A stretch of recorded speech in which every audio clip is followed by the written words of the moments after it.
You think that the zombie genre would be finished, right? Because there've been so many. Well, you bloody hope so. Left 4 Dead, Good Left 4 Dead Lord. 2, Back 4 Blood. You love all these. Dead Island. What I don't get about you is you like zombie games, but you're scared to death of them. You scream like a little girl. What I like about zombie games is when I'm beating the zombie game, I feel like I'm conquering fear. That's how I feel when I go in to change Theo's nappy. What? And he doesn't scream the place down.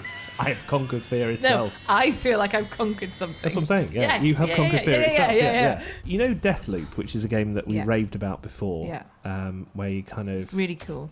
Super slick animations. You play as Colt, and you're running through and you're taking out bad guys really quickly and all that.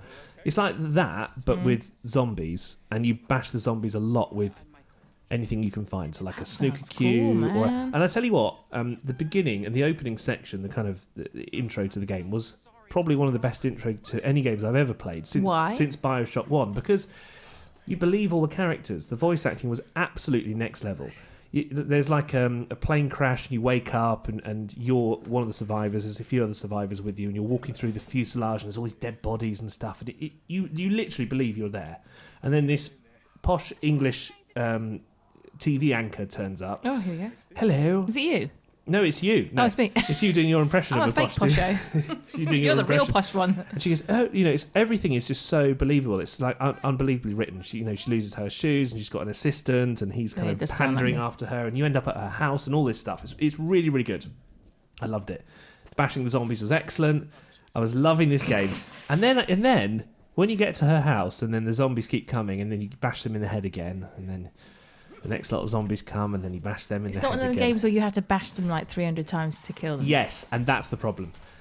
As we all know, and I'll say this as many times as I need to until they start making games like this, zombies die with one shot in the head. Do they? The end. How do you know? You're like a zombie expert. The end.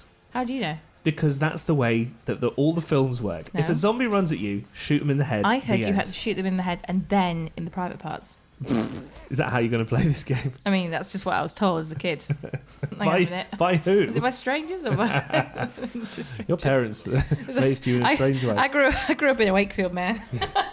Was that the Wakefield advice? Go for the private area. Always. Okay. Anyway, we're going on a tangent. So it's one of those games again. It became stale, and it was such a shame because it was honestly I was ready to sink about 50 hours into this. But couldn't you change the difficulty? No, it's not really that. It's just the way that they've designed it. You have to kill 20 zombies to do this. You start running through areas thinking I'm not going to fight the zombies because I don't want to. No, I'm going to try and sneak past them. And then you think, well, hang on, why am I playing? There's no point to this game then. It's lost the whole thing. And then later they bring in guns that are just like a bit of rubbish. And you think, oh, it's like a huge slide from the awesome opening. But if you've got literally free money to burn, play the beginning because the first hour was some of the best gameplay I've really played for a very long time. It started off as a 9 out of 10 and it slid down to about a 7 or a 6 out of 10, to be honest with you.